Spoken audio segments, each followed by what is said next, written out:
বিখ্যাত চিন্তাবিদ এপিকটেটাস রোম শহরে ৩০ বছর কিন্তু দাসত্ব করেছিলেন।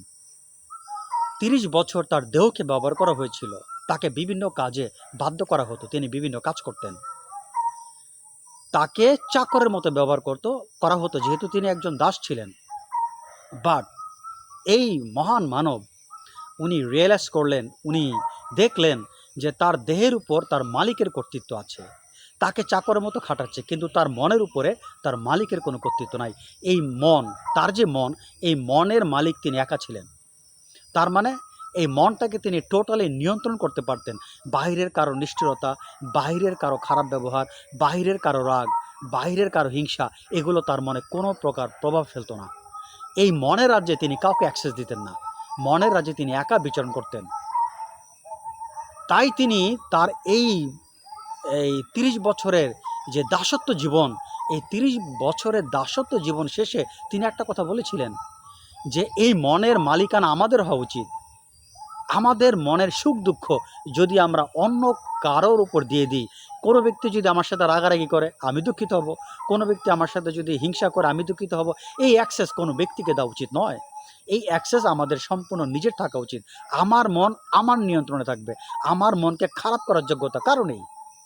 কোনো ব্যক্তি আমার সাথে দুর্ব্যবহার করলো, আমার মনটা ভেঙে গেল, আমার সারাদিন নিরানন্দভাবে আমি থাকলাম। কোনো ব্যক্তি আমার সাথে হিংসা করলো, আমার মনটা খারাপ হয়ে গেল। কোনো ব্যক্তি আমার সাথে দুর্ব্যবহার করলো, আমার মনটা খারাপ হয়ে গেল। কেউ আমার সাথে রাগ করলো, আমার মনটা খারাপ হয়ে গেল। এই অ্যাক্সেস আপনি কাউকে দিতে পারবেন না।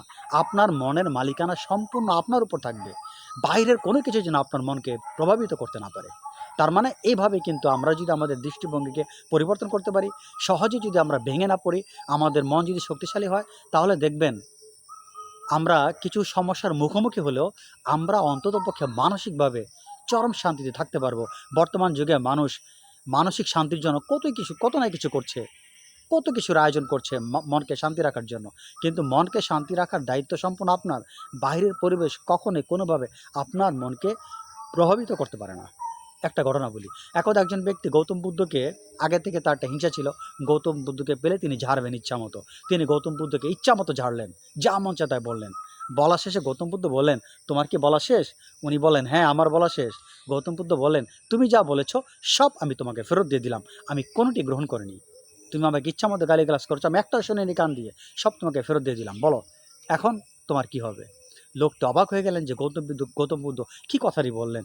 সিমিলারলি মানুষ, আমাদের সমাজে অনেক অজ্ঞ লোক বসবাস করে, নিরক্ষর লোক বসবাস করে, তাদের কথায় দুর্নীতিবাজ লোকরা বসবাস করে, ক্ষমতাশালী লোকরা বসবাস করে, তাদের কথায় আমাদের মনকে কখনোই বিচলিত করা ঠিক হবে না।